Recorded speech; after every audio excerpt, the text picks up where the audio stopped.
Your unfinished work may not need more talent. It may be waiting for one uncomfortable moment, the moment another person can finally judge it.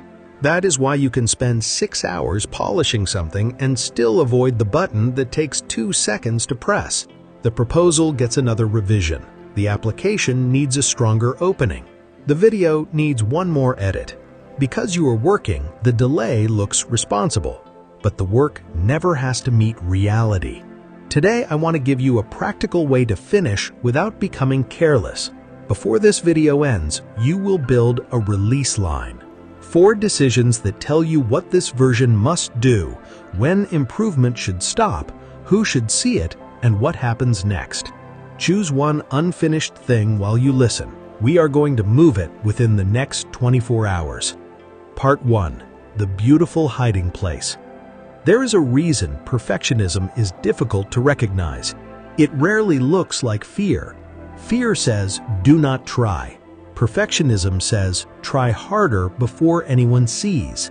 Because it looks disciplined, you respect it. Sometimes it is discipline. Good work needs care. A person who values quality should not be told to become careless. But high standards and endless hiding are not the same thing. A standard can tell you what good work requires before you begin. Fear keeps changing the requirement whenever the work is about to leave your hands. At first, the work only needs to be clear. Then, it must be impressive. When it becomes impressive, suddenly the timing is wrong. The finish line moves because exposure is getting close. As long as the work stays private, it can still be brilliant. Nobody can reject it or discover that its creator is still learning. Sometimes perfectionism is not protecting the quality of your work. It's protecting your reputation from the sight of unfinished work. I call this the reputation shield. The shield is built from one quiet belief. If people see my normal first attempt, they may stop believing I am capable. So you continue improving the work, but you never collect the information that only the world can give you. Part 2. One ordinary week. Imagine one ordinary week. On Monday evening, you correct the first page, change the colors, and rewrite a sentence that was already clear. Every adjustment is visible, so the night feels productive. On Tuesday, you move sections around and search for stronger examples. The project becomes more polished, but not more real. On Wednesday, somebody asks how it's going. You say, almost done. They believe you because you sound serious and you have clearly worked hard. On Thursday, another person releases something simpler than yours. It's not terrible. It's not exceptional. It's useful enough to be seen. One person responds, another person is confused. Somebody asks a question the creator never expected. By Friday, that imperfect work has information your private work does not have. The creator removes what confused people and strengthens what helped. Version 2 improves through contact, not prediction. You may still have the cleaner first version. They now have contact with reality. That is the hidden advantage of finishing. Completed work can teach its creator. Protected work can only reflect its creator's current guesses. Sometimes more private effort is simply the same mind answering its own questions again. Part 3. 3 ways the shield hides. The reputation shield usually hides behind 3 behaviors. The first is polish before proof. You refine details before you know whether the main idea is useful. A logo is perfected before one customer conversation. A presentation is animated before its argument is tested. Polish can be done alone. Proof requires contact. Somebody may not care, and the part you love may not work. The second behavior is private correction. You answer objections nobody has made and repair imaginary weaknesses. For every correction, the mind invents another danger. Real feedback is limited. Imagined judgment can continue all night. The third behavior is the moving finish line.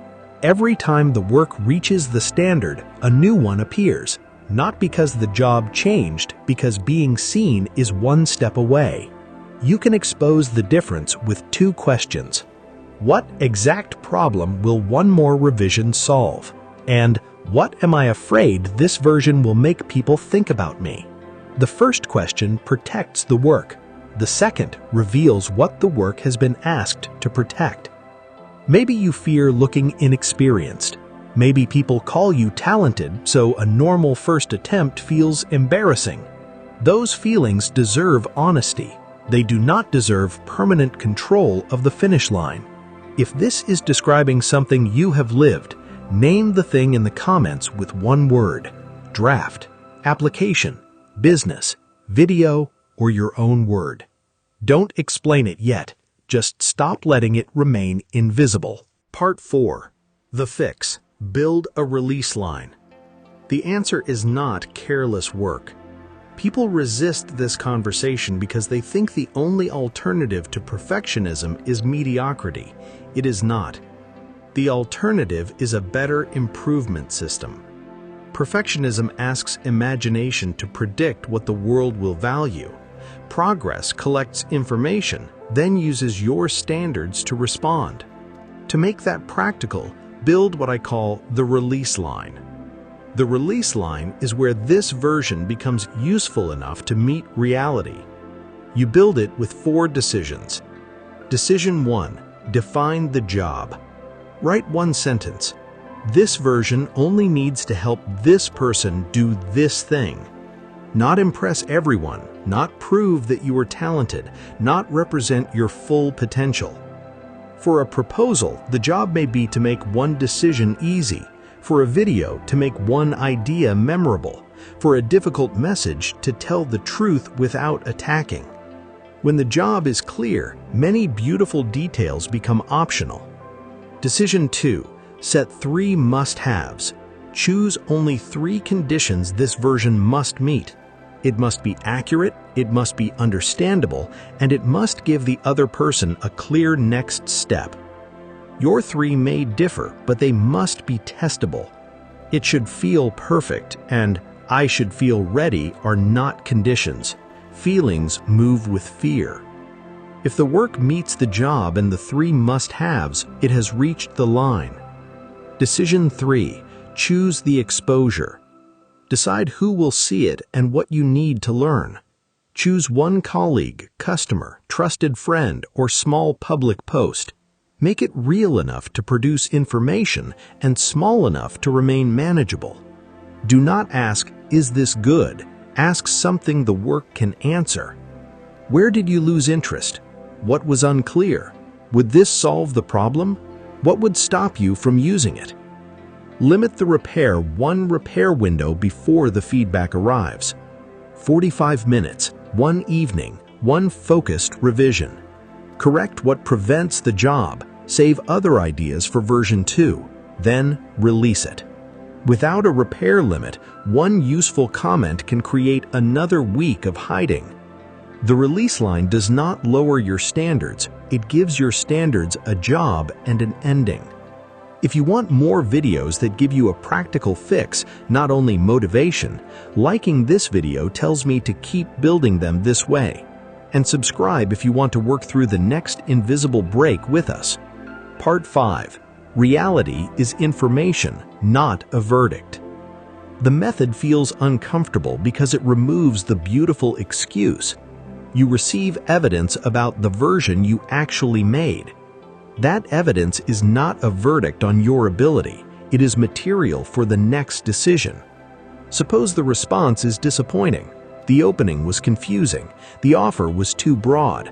The application was declined. That can hurt, but now you have a visible problem.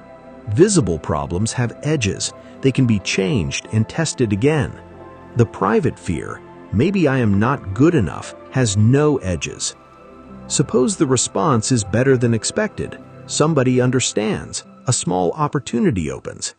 You realize the work did not need 3 more weeks. It teaches you that being seen before you feel perfect is survivable. Either way, reality gives you somewhere to stand. It also lets other people support you. They can respond to something visible, point to one unclear part, and help with the next move. You stop carrying the entire project inside your own head. Part 6.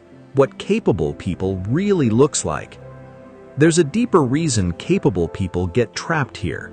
When others call you talented or reliable, beginner-level work can threaten your identity. You begin to believe capable people produce clean results immediately. But real capability often looks messier. It asks better questions, notices errors without collapsing, and changes direction when evidence changes. The goal is not to look capable at every stage. The goal is to become more capable because you moved through every stage. Potential feels safe because nobody can measure it, but potential protected forever becomes a story about what you could have done. Closing. Your next 24 hours. Return to the unfinished thing you chose at the beginning. Before today ends, define its job in one sentence. Choose 3 must-haves. Choose 1 real person and the question you need answered. Set 1 repair window and 1 release time within the next 24 hours. Then, let the work cross the line. Send the proposal, show the draft, ask the customer, have the conversation. Do not wait until there is nothing left to improve. That day does not exist for work that matters. Finished does not mean flawless. It means the work has left your imagination and entered a world that can answer back. Bring your standards into version 2 and version 3. Let them respond to reality instead of keeping reality away.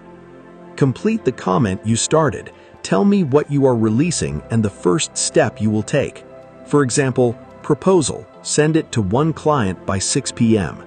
Your answers tell me whether this gave you something useful. And if you're still waiting for someone to approve the move, watch why you keep waiting for someone to choose you next. That's where we break the permission loop beneath the perfectionism. The glass around your work may look like a display case. From the inside, it's still a cage. Open the door, cross the line, release it.